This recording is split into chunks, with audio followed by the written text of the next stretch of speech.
Master, where he kind of faltered on parts, or he lost his accent when he was caught off guard, and someone's like, whoa, hold on. Mm-hmm. Like, and it started to go, like, what happens in these situations? Then he kills the person, and then does he cry because he ruined it after all that preparatory work? And has he gone crazy because he used to get rid of the bodies? Now he just keeps them gunking up a pool. Or is it just because he currently has this resource? Maybe he just didn't have this resource before of that indoor habitat.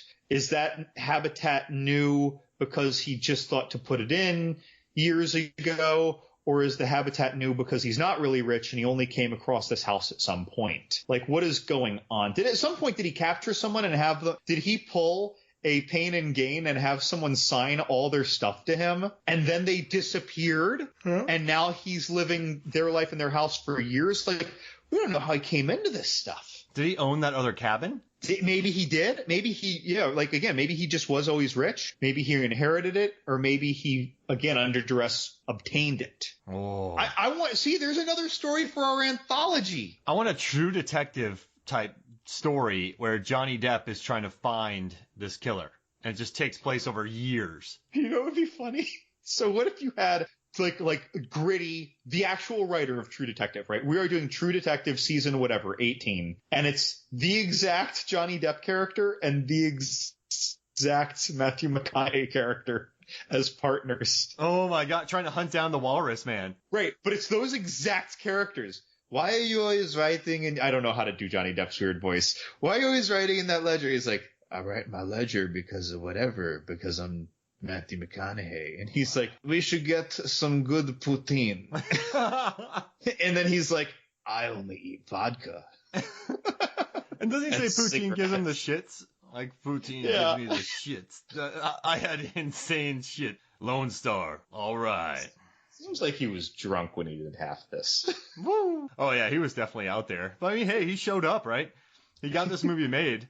Our next question here is, all right, say this is 1988. Who would be cast in 1988? Okay, but it's kind of like a Kevin Smith iteration of a person who wrote and directed it, right? That's how I'm thinking of it anyway. And so I think that he's going to get a rather serious actor, and he, coming off of Die Hard, is going to have Bruce Willis as the inspector. Ooh, Bruce Willis, the inspector.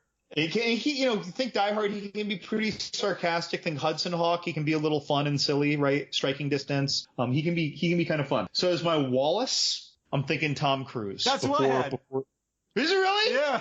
Before all the ego was in his roles, because he does hysterical very well. Yeah. Like, I mean, he does like yelling crazy characters well. Yep. And that's great. You got Tom Cruise. He could pull off the screaming. He could pull off the intensity. He could also pull off the smugness of new Wallace.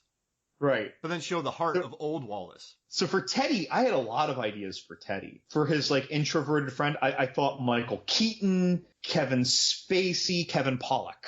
Kevin Pollak? Yeah, I like those guys. I think they're all good. They're all similar. So for Hal, I had again a few ideas. Leslie Nielsen. That's who I had. No way! Yeah.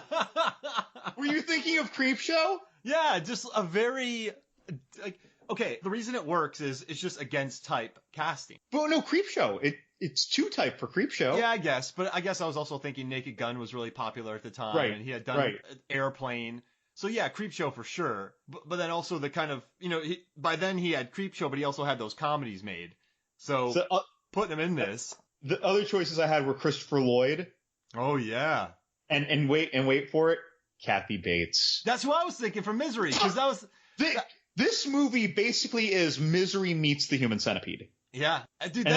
I almost had Kathy. I had Leslie Nielsen and Kathy Bates. I feel badly that I stole something. Well, I accidentally scooped you, but at the same time, I think it's awesome. We had some of the same. So what's your whole rundown of yours then? Well, so I had Tom Cruise, Leslie Nielsen. I either had Julia Roberts or Nicole Kidman for the Ally role. For the girlfriend. Yeah, I didn't do her. Yeah. And then I'd want. What about Teddy? Teddy. I was thinking Keanu Reeves because he wasn't that popular yet. Oh yeah, that's a good call. I don't know. I think he could do that. He's kind of a quiet guy, laughing. Yeah, I'd like that. I think he and Tom Cruise would have good chemistry. Who's your inspector? And my inspector. I actually didn't. I don't know why I didn't do that one. So my inspector. I mean, I think you nailed it with Tom Cruise. But Bruce Willis. Bruce Willis. But all right. I'd want something weirder. So I'm gonna say Arnold Schwarzenegger. No, Sylvester Stallone using a French Canadian accent. Oh my God. So wait, but you know what's funny? So I was watching Raw Deal recently, and I said only Arnold Schwarzenegger could speak Russian in an Austrian accent. I think Sylvester Stallone would speak French with a Philadelphia accent. Yeah. Je le parle pour vous français.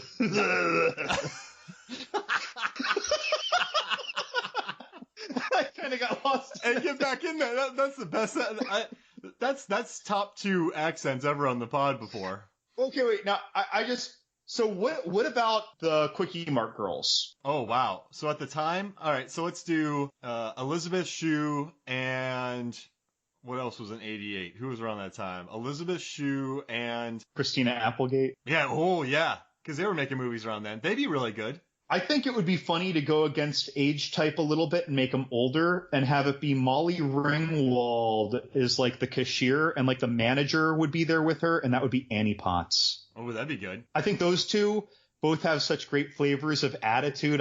Annie Potts, like specifically as Janine from Ghostbusters. Yeah. And Molly Ringwald, well, from anything. She was pretty much playing a very similar character in a lot of her roles, that kind of sarcastic, like teen role. I think those two would be great. Or the Coreys and make them dudes. Yeah. Basically the Frog Brothers, like a year later or so. The Frog Brothers probably would have been in that movie. Because when was Lost Boys? 85? 85, 86? Yeah, so that would have put them in college age or dropout age, working in a quick stop. They've seen too much, man. They can't go to college. That's funny that we too busy following zany theories to study. You like read my mind with a couple of these, man. No, that's funny. I love that you went Tom Cruise. I actually just did a search because I didn't want to go just pure horror movies knowledge, and so like I just did a search for 1988 movies, and I stared at it for like 10 minutes, and I was like, oh god, and it was the cover of Rain Man that cued me in. When I think of how hysterical and frustrated he gets dealing with Dustin Hoffman, his brother in it, it's like that's my guy. But you know, he's really suave, but then he breaks down a lot. Yeah, I like it. This is perfect. I think I almost, by the way, I almost picked Gene Hackman, but I couldn't imagine him doing the zany side of it. Nah, it'd be too straight. I mean, he's been in some zany movies, but he never gets zany himself. Right. Yeah. Was Leslie Nielsen in a walrus costume too? Can't beat that. All right. Then we have a question from Johnny Num, our good friend Johnny Num. Which is a better performance, Michael Parks in Red State or Michael Parks in Tusk? So I've never seen Red State. I couldn't answer that. Oh, wow. I gotta go with Tusk because I think he pulls off the absurdity of it and the menace, and then the weird accent in his scene with Johnny Depp. I think it's a more layered, less wordy, more physical performance, and that's why I liked it. So now for any other listeners who haven't seen Red State as well, is Red State kind of a green roomish movie? There's like some kind of assault on some compound and someone's the leader of the compound. It's like right? a Waco. And it's Michael Parks. Waco-esque situation where John Goodman is storming and then Michael Parks is the cult leader. Okay. All right. Interesting. I mean, I watched it. I liked it. I thought it was something different, but I like Tusk better because it's just so dang weird. Yeah, I just caught clips of it. I think I've seen the first 20 minutes once and then like the middle third of it once, just when I was like rolling through HBO and then like I had to leave the house or something. And I was like, oh, I'll watch this for a little bit. I remember thinking John Goodman was like just playing straight-laced dark character in that. Yeah, he was good. I mean, I like it. It's Kevin Smith trying something different, and I kind of dug that about him. And also, all right. Yeah, I guess we'll finish the questions before I do more behind-the-scenes stuff.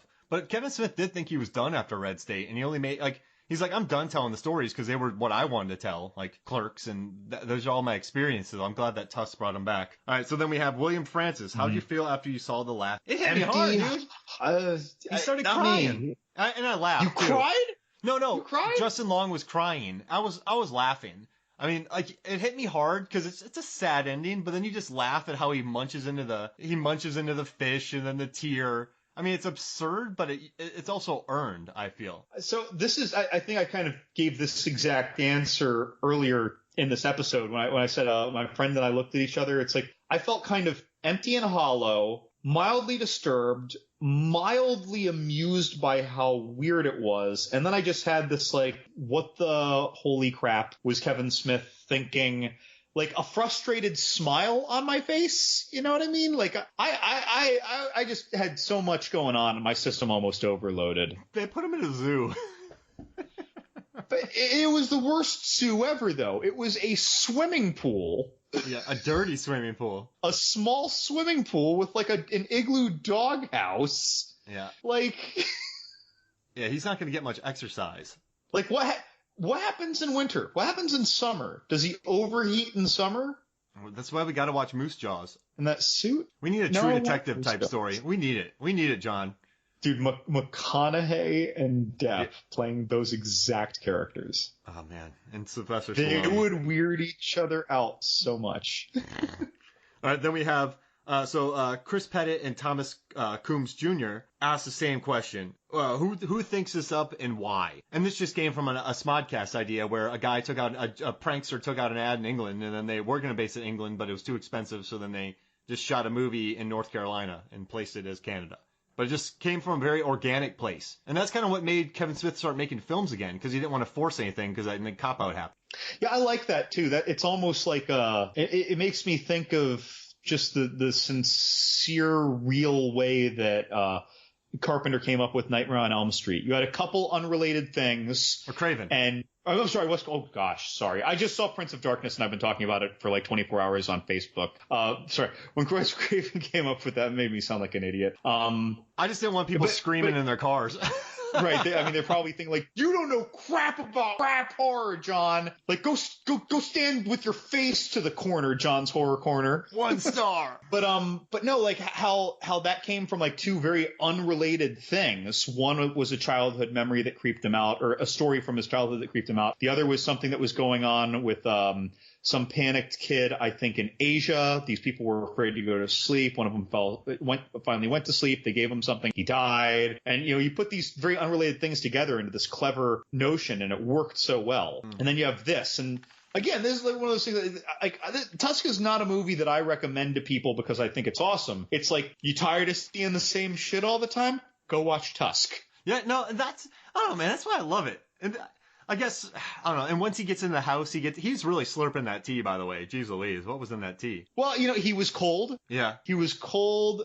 He really had to pee. But you see, I think he really had to pee because he had long since finished his drink for the most part. Yeah, that's true. So maybe he was thirsty again. If it was soda, it's diuretic. Oh, it's true.